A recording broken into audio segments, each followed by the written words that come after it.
आणि अर्थातच पुढची बातमी आहे राजकीय विश्वातून, कारण ठाकरेंच्या बाले किल्ल्याला खिंडार पडणार आहे।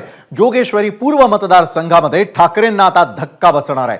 ठाकरेंचा आमदार ठाकरेंचीच आता साथ सोडताना दिसेल, कारण ठाकरे गटाचे आमदार रवींद्र वायकर लवकरच शिंदेंच्या शिवसेनेत प्रवेश करणार आहेत। सर्व नगरसेवक, शाखा प्रमुख, विभाग प्रमुखांना तयारीत राहण्याचे आदेश दिल्याची माहिती सूत्रांनी दिलेली आहे।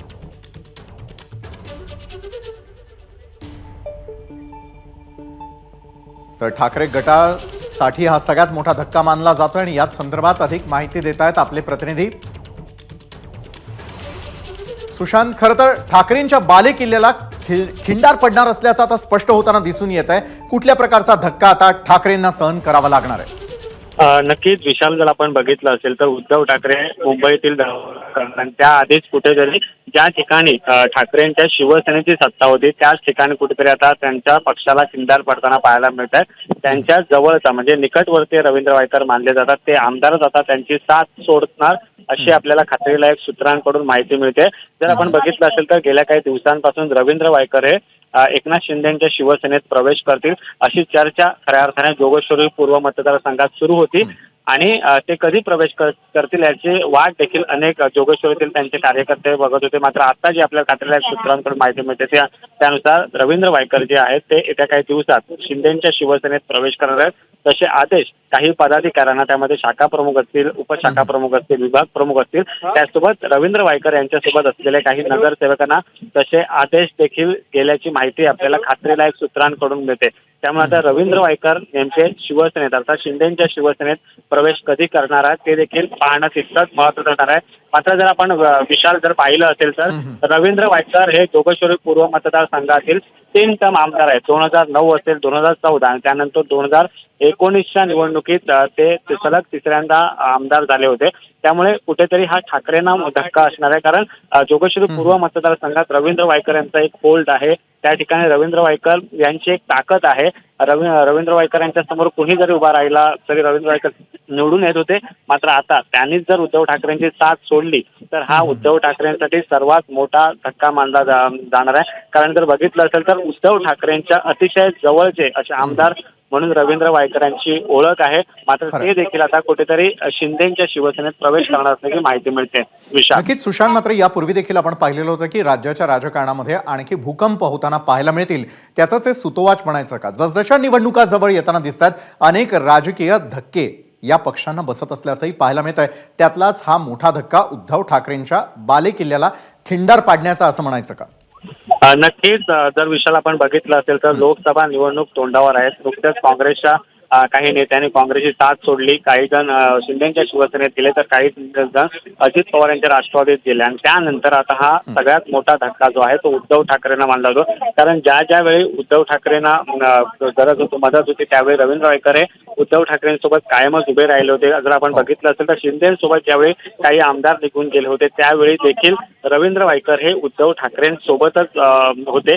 मात्र गेल्या काही दिवसात त्यांच्यावर ज्या पद्धतीने ईडीची कारवाई सुरू आहे त्यानंतर कुठेतरी एक चर्चा होती की रवींद्र वायकर जे आहेत ते उद्धव ठाकरे। नक्कीच सुशांत, मी आपल्याकडे पुन्हा एकदा येतो। अंबादास दानवेजी आपल्यासोबत या क्षणी जोडले गेलेला। अंबादासजी, खरं तर बाले किल्ल्याला खिंडार पडायला पुन्हा एकदा सुरुवात होताना पाहायला मिळते आणि थेटपणे आता रवींद्र वायकर देखील शिंदे सेनेच्या वाटेवर असल्याचं कळतंय। काय आपली प्रतिक्रिया? मला असं वाटतं असं काही झालेलं नाही, न होताच असे बोलणं हे चुकीचं होईल। परंतु नक्की ईडी त्यांना त्रास देते, ईडी त्यांना ब्लॅकमेलिंग करते, बरं, ईडीचे अधिकारी त्यांना धमकावत आहेत। ह्या गोष्टी चालू आहे। आम्ही त्यांना मध्ये एकदा भेटलो होतो माननीय उद्धवजी ठाकरे साहेबांसोबत, त्यावेळेस त्यांनी बोलून दाखवलं। ईडीचे लोक सरळ सरळ त्यांना इकडे प्रवेश केला तर तुम्हाला सोडतो असं म्हणतात, भाजपमध्ये किंवा शिंदे गटात प्रवेश केला थेटपणे असं सांगण्यात आलंय रवींद्र वायकरांना। आता ते बोलता बोलता बोलले होते त्या दिवशी। बरं, पण अंबादास दानवेजी आपण म्हणताय असं काही झालंय असं वाटत नाही, मग संजय राऊतांच्या ट्विटचा अर्थ काय? त्यांनी हेच ट्विट केलं ना की ईडी धमक्या देतात म्हणून, मी तेच सांगतोय ना तुम्हाला। मात्र रवींद्र वायकर आपल्याला आता धक्का देत शिंदे सेनेत जाणार तर पुढे काय करणार अंबादासजी? अरे अजून काही झालंच नाही तर तुम्ही असं कशा गोष्टी करताय? बरं, मग येणाऱ्या चर्चा योग्य अयोग्य? आत्ताच्या घडीला अयोग्य। धन्यवाद. आपण आपल्याबरोबर बोललात त्यासाठी. रवींद्र वायकर शिंदे गटात जाणार का? अंबादास दानवे म्हणतात काय होतं ते पाहूयात. अद्यापपर्यंत काही झालं नसल्याचं जरी म्हणत असले तरी देखील घडू शकतं याविषयी देखील ते स्वतः एबीपी माझाशी बोलताना म्हणालेले आहेत. रवींद्र वायकर लवकरच शिंदेच्या शिवसेनेमध्ये प्रवेश करणार असल्याची माहिती सूत्रांनी एबीपी माझाला दिलेली आहे. उद्धव ठाकरेंच्या बालेकिल्ल्याला आणखी एक खिंडार या निमित्तानं पडत असल्याचं देखील आपल्याला पाहायला मिळत आहे. सुशांत सावंत आपले प्रतिनिधी या संदर्भात माहिती देत होते. सुशांत, आपण अंबादास दानवे यांच्याशी बोलण्याचा प्रयत्न केला, मात्र स्वतः देखील ते या संदर्भात स्पष्टपणे बोलत नसल्याचं पाहायला मिळत आहे. मात्र ज्या प्रकारे त्यांनी बोलताना सावध प्रतिक्रिया दिलेली आहे त्यातून अनेक गोष्टी स्पष्ट होताना दिसतात. सुशांत, नक्कीच विशाल, जर आपण बघितलं असेल तर गेल्या काही दिवसापासून रवींद्र वायकर जे आहेत ते एकनाथ शिंदे यांच्या शिवसेनेत प्रवेश करतील अशी कुजबूज जी आहे ती जोगेश्वरी पूर्व मतदारसंघात काही प्रमुख नेते जे रवींद्र वायकर यांच्या जवळ आहेत त्यांच्याकडून देखील आपण ज्यावेळी त्यांच्याशी संपर्क केला त्यावेळी त्यांच्याकडून असंच सांगण्यात येतं येत्या काही दिवसात जोगेश्वरी पूर्वमध्ये मोठा भूकंप होऊ शकतो. आणि त्यानुसार जे संकेत जे आहेत ते या आधीच देण्यात आले होते. काही शिवसेनेचे अर्थात उद्धव ठाकरेंच्या गटातील नेत्यांना देखील याची कुजबूज जी आहे ती कल्पना आली असावी असे देखील आपल्याला कळतं. मात्र जी आपल्याला माहिती खात्यातल्या सूत्रांकडून मिळते मागील 15 दिवसापूर्वीच काही नगरसेवक जे जोगेश्वरी पूर्व मतदारसंघातील नगरसेवक आहेत ते रवींद्र वायकर यांना भेटले होते. त्यावेळी देखील त्यांना काही संकेत जे आहेत ते त्यावेळी देण्यात आले होते. मात्र नक्की सुशांत, मी आपल्याकडे येतो. संजयजी शिरसाट आपल्यासोबत यावेळेला जोडले गेलेले आहेत. संजयजी, या क्षणाची राजकीय सर्वात मोठी बातमी आपल्याला ऐकायला मिळते आणि ती बातमी म्हणजे ठाकरे गटाचे जोगेश्वरी पूर्व मतदारसंघाचे आमदार रवींद्र वायकर लवकरच शिंदेच्या शिवसेनेत जाणार आहे. काय आपली प्रतिक्रिया? वायकरच नाही, अनेक आमदार शिवसेनेमध्ये येण्यासाठी उत्सुक आहेत. कोण कोण? आता त्याची नाव आता गुप्त बैठकीमध्ये झालेली नावं आता तू वर्ड योग्य नाहीये, परंतु तुम्हाला 2-3 दिवसामध्ये सर्वांची नावं तुमच्या समोर येतील. शिवसेनेमध्ये असलेली जी काही दलालांची भरती झालेली आहे त्या भरतीमुळे पक्षाची वाटात चाललेली ती कडवट शिवसैनिक हा उघड्या डोळ्याने पाहू शकत नाही. म्हणून त्यांनी आता आपल्या शिवसेना प्रमुखाचा विचार घेऊन जाणारे एकनाथ शिंदे साहेबांबरोबर जाण्याशिवाय पर्याय नाही या दृष्टीने सर्वजण आपल्याकडे येत आहेत. काही लोक त्यांना जे काही ईडीचा धाक किंवा दडपशाही म्हणतात ते अत्यंत चुकीचं आहे, परंतु ही जी घुसमट चाललेली आहे ही घुसमटच त्याचं प्रमुख कारण आहे. आणि या ज्या काही ईडीच्या चौकशा वगैरे चालल्या असेल तर ही तर सर्व प्यादे आहेत. खरे मोहरे जे आहेत त्यांचे धाकटे बनवलेले आहेत आणि ही ईडीची चौकशी आता त्यांच्यापर्यंत पोहोचणार आहे. आणि त्याच्यासाठी हे बेताल वक्तव्य करून चौकशीमुळे हे गेले असं जे काही म्हणतात ते चुकीचं आहे. हे यांनाच कंटाळून आता आमच्या शिवसेनेत येत आहेत. बरं, पण मग संजयजी, जसं संजय राऊतांनी ट्विट केलं, मगाशी आम्ही अंबादास दानवे यांच्याशी संपर्क करण्याचा प्रयत्न केला.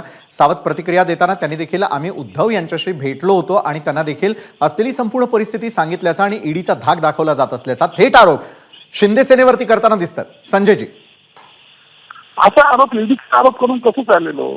तुम्ही त्या लोकांना वागणूक देणार नाही, बरोबर त्या लोकांना विचारणार नाही ज्यांनी पक्षासाठी पूर्ण हयात घातली त्यांच्याशी तुम्ही बोलणार नाही. हे नवीन आलेले पोपट हे तुमच्या त्यांना आता शिवसेना हे कसं करतील कोणी? आणि स्वाभिमान हा शिवसेना प्रमुखाने शिकवलेला आहे आणि म्हणून त्या स्वाभिमानाला जागून ते आज म्हणतात की नको आता आम्हाला हे शिवसेने या दलालांच्या हाताखाली काम करण्याची इच्छा नाहीये. हे ज्या ज्या पक्षात जातील त्या त्या पक्षाचा चुराडा झालेला आहे. शरद पवारांचं पाहताय तुम्ही, त्याचा पक्ष नसतील उठ्या गटाला पाहाल त्यांचा पक्ष आता ढगवायचा आपल्याला. हे करणारे जे लोक आहेत दलाल त्यांच्यामुळे पक्षाची ही वाटात झाली हे आजही या नेत्यांना कळत नाही. दुर्दैव आहे. म्हणून आता आपल्याला सहन होत नाही म्हणून हे लोक बाहेर पडत आहेत. त्यांचा कोणताही दबाव नाही. नक्कीच धन्यवाद संजयजी आपण दिलेल्या या सविस्तर प्रतिक्रियेसाठी. तर संजय शिरसाट यांचं म्हणणं ईडीचा कुठलाही वापर किंवा गैरवापर न करता थेटपणे अनेक जण त्यांची घुसमट होत असल्यामुळे शिंदे गटाकडे येत असल्याचं त्यांनी एबीपी माझाशी बोलताना सांगितलं. बोलूयात पुढच्या बातमीकडे. तर ठाकरे गटाचे नेते रवींद्र वायकर यांना गेल्या काही दिवसांपासून ईडीच्या धमक्या येत असल्याचा आरोप संजय राऊत यांनी केलेला आहे. शिवसेना सोडा, पक्षांतर करा नाहीतर तुरुंगात जा अशा धमक्या वायकरांना येत असल्याचं ट्विट खासदार संजय राऊतांनी केलेलं आहे. तर एक्स वरती व्यक्त होताना काय म्हणतात संजय राऊत? तर शिवसेनेतील आमचे सहकारी नेते आमदार रवींद्र वायकर यांच्यावर गेल्या काही दिवसांपासून ईडी वगैरे तपास यंत्रणांच्या माध्यमातून प्रचंड दबाव सुरू आहे. येत्या काही दिवसात शिवसेना सोडा, पक्षांतर करा नाहीतर तुरुंगात जा. असं त्यांना धमकावलं जात असल्याचं संजय राऊत आपल्या ट्विटमध्ये म्हणतात. हा एक प्रकारे दहशतवाद आहे. असं राजकारण याआधी कधीच घडलं नव्हतं.